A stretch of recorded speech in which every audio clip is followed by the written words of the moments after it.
Assalamualaikum warahmatullahi wabarakatuh. Apa kabar sahabat-sahabat mahasiswa, sahabat-sahabat anak parit dari Sabang sampai Merauke. Saya doakan semoga selalu berbahagia, selalu diberikan kekuatan, selalu diberikan ketabahan dalam menjalani lika-liku kehidupan ini, khususnya dalam menghadapi lika-liku perjalanan perkuliahan.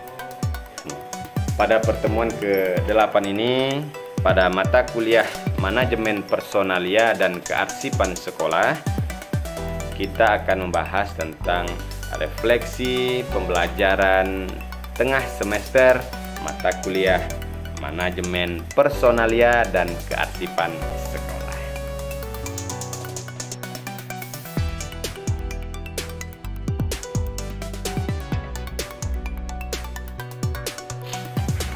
Sahabat-sahabat semua, dalam sistem perkuliahan yang ada, memang tidak semua perguruan tinggi itu sama, tapi rata-rata dalam sebuah perguruan tinggi itu, baik perguruan tinggi negeri ataupun perguruan tinggi swasta, pertemuan dalam semester dalam satu mata kuliah itu adalah sebanyak 16 kali pertemuan. Baik itu yang dilaksanakan secara luring ataupun dilaksanakan secara daring. Artinya, selama satu semester, mahasiswa itu harus mengikuti perkuliahan sebanyak 16 kali pertemuan.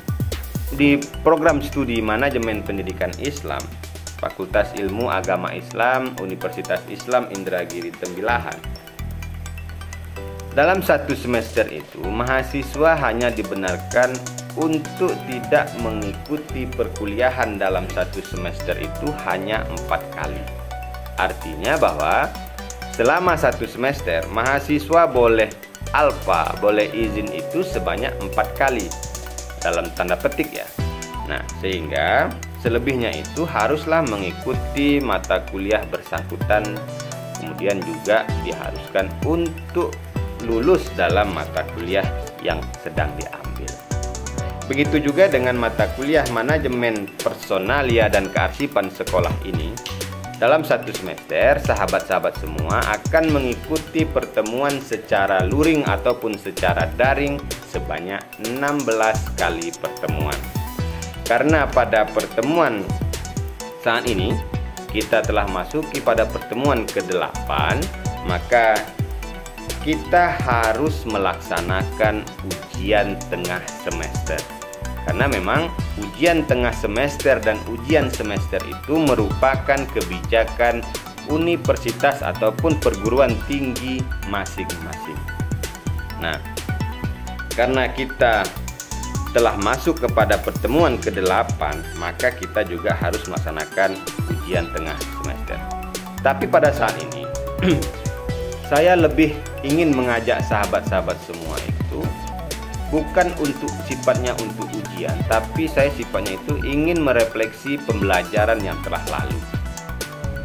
Artinya bahwa sahabat-sahabat semua silakan nanti mempelajari, menonton kembali dan menyimak serta memberikan pembelajaran ini atau meneliti kembali atau membahas kembali ataupun mengembangkan apa yang telah saya sampaikan pada pertemuan-pertemuan yang telah lalu melalui tonton YouTube ini untuk kita bahas sama-sama, kita simpulkan dan lain sebagainya, dengan harapan apapun bentuk pembelajaran yang telah kita laksanakan pada pertemuan 1 sampai pertemuan 7 yang terdiri dari beberapa tema dalam suatu mata kuliah, maka sahabat-sahabat semua nanti akan memahami lebih dalam lagi, akan mudah untuk mengerti. Karena semakin banyak kita belajar, maka akan semakin banyak ilmu yang kita peroleh dan akan semakin matang ilmu yang kita dapat.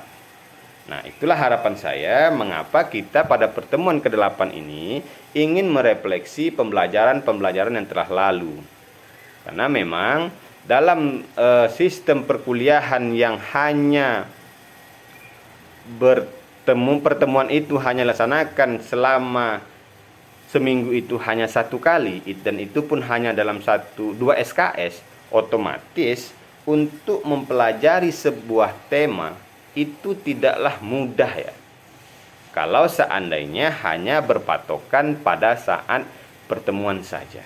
Oleh karena itu, mau tidak mau, suka tidak suka, sahabat-sahabat semua selain belajar di bangku perkuliahan melalui pembelajaran yang telah dilaksanakan, maka sahabat-sahabat semua untuk menambah pengetahuan lebih dalam, mengkaji lebih luas lagi, dan membuka cakrawala berpikir lagi lebih mendalam tentang suatu tema yang kita pelajari, maka sahabat-sahabat semua haruslah mempelajari lebih mendalam lagi dengan cara mengulang-ulangi lagi pelajaran yang telah kita laksanakan, atau membaca literasi-literasi lain yang berkaitan dengan tema-tema yang telah kita pelajari yang setelah berlalu maksudnya. Nah, sahabat-sahabat semua, kita telah melaksanakan pertemuan pada mata kuliah manajemen personalia dan kearsipan sekolah ini sebanyak 7 kali yang telah kita laksanakan, dan ini termasuk ke-8. Dalam pertemuan pertama, kita telah membahas tentang pengantar manajemen personalia dan kearsipan sekolah. Pada pertemuan pertama ini, kita telah membahas tentang kontrak perkuliahan. Nah, dalam kontrak perkuliahan itulah kita menjadikan sebagai patokan dan kebijakan kita dalam mengikuti perkuliahan ini.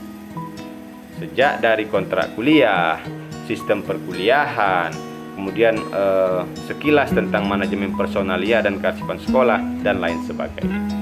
Kemudian pada pertemuan kedua, kita telah membahas tentang pengertian, fungsi, dan azas-azas manajemen kearsipan dan personalia. Nah, pada pertemuan ini kita membahas lebih dalam lagi tentang pengertian, kemudian fungsi, dan azas-azas manajemen kearsipan dan personalia. Pada pertemuan ketiga, kita telah membahas tentang komponen manajemen personalia. Kemudian pada pertemuan keempat, kita telah membahas tentang proses penyusunan personalia. Pada pertemuan kelima, kita telah membahas tentang proses penyusunan personalia sekolah. Dan keenam, kita telah membahas tentang evaluasi rencana SDM sekolah. Dan yang ketujuh, kita telah membahas tentang konsep dasar manajemen kearsipan sekolah. Nah, sahabat-sahabat semua, pertemuan yang telah kita laksanakan pada minggu-minggu yang lalu, maka sahabat-sahabat semua, untuk manajemen personalia dan kearsipan sekolah ini harus mampu, harus memahami, dan harus bisa untuk mengembangkan dan memahami serta menerapkan dalam manajemen pendidikan sekolah ya. Sehingga nanti karena sahabat-sahabat semua itu merupakan calon-calon sarjana pendidikan, khususnya manajemen pendidikan Islam, yang pada intinya jika dikehendaki itu sahabat-sahabat semua nantinya bisa menjadi seorang tokoh pendidikan yang ada di Indonesia ini dalam hal manajemen personalia dan kearsipan sekolah, atau nanti kedepannya menjadi tenaga pendidik ataupun tenaga kependidikan yang ada di kampung masing-masing.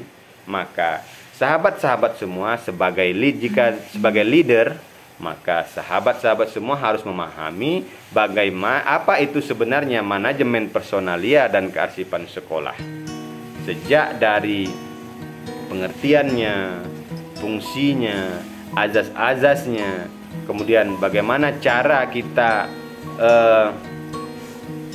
mengetahui untuk komponen-komponen personalia dan kearsipan sekolah, kemudian bagaimana cara kita itu menyusun personalia di sekolah ataupun madrasah, kemudian bagaimana cara itu kita melaksanakan evaluasi rencana yang telah kita laksanakan dalam merekrut sumber daya manusia sekolah, dan juga bagaimana apa sebenarnya manajemen kearsipan sekolah. ini harus kita kuasai dan harus kita pahami agar kedepannya nanti sahabat-sahabat semua pada saat terjun langsung ke dunia pendidikan secara nyata, dalam artian sahabat-sahabat semua menjadi seorang guru atau tenaga pendidik ataupun orang yang masyarakat yang peduli terhadap dunia pendidikan, maka harus memahami secara baik, secara benar dan mumpuni dalam hal bidang manajemen personalia dan kearsipan sekolah. Karena dalam sebuah lembaga pendidikan itu, jika personalia yang ada di sekolah ataupun sumber daya manusia yang ada di sekolah itu tidak mumpuni, tidak profesional, tidak memiliki kemampuan dalam melaksanakan program-program sekolah yang telah kita laksanakan, otomatis sebagus dan sehebat apapun serta secanggih apapun bangunan gedung dan peralatan yang ada di sebuah lembaga tidak akan berhasil dan tidak akan mampu membawa anak didiknya atau peserta didiknya menjadi yang berkualitas atau bermutu, sehingga tujuan dari pendidikan itu tidak akan tercapai. Oleh karena itu, sahabat-sahabat semua, maka dalam manajemen personalia dan kearsipan sekolah untuk calon-calon tenaga pendidik dan tenaga kependidikan ataupun masyarakat yang peduli terhadap pendidikan, maka harus mampu untuk memahami bagaimana caranya manajemen personalia dan kearsipan sekolah ataupun madrasah. Sejak dari pendidikan sekolah dasar, pendidikan anak usia dini sampailah kepada sekolah jenjang atas, atau sejak dari RA atau Raratul Afdal sampailah kepada madrasah aliyah, dan selanjutnya itu lebih tinggi lagi kepada perguruan tinggi.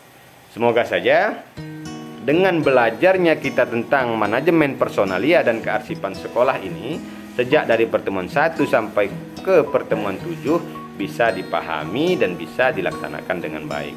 Itulah fungsi kita merefleksi pembelajaran dalam pertemuan ini. Jadi sahabat-sahabat semua, nanti silakan kita refleksi pertemuan ini sejak dari pertemuan 1 sampai ke pertemuan 7. Silakan sahabat-sahabat semua pelajari masing-masing video yang telah saya berikan, kemudian disimak, kemudian dipelajari dan dipahami. Setelah itu hasil dari refleksi masing-masing video itu kalian serahkan kepada saya dan akan kita bahas sama-sama. Oke sahabat-sahabat semua, saya rasa itu saja untuk pertemuan kita kali ini. Pada pertemuan refleksi pembelajaran manajemen personalia dan kearsipan sekolah pada ujian tengah semester, saya akhiri dan saya ucapkan assalamualaikum warahmatullahi wabarakatuh.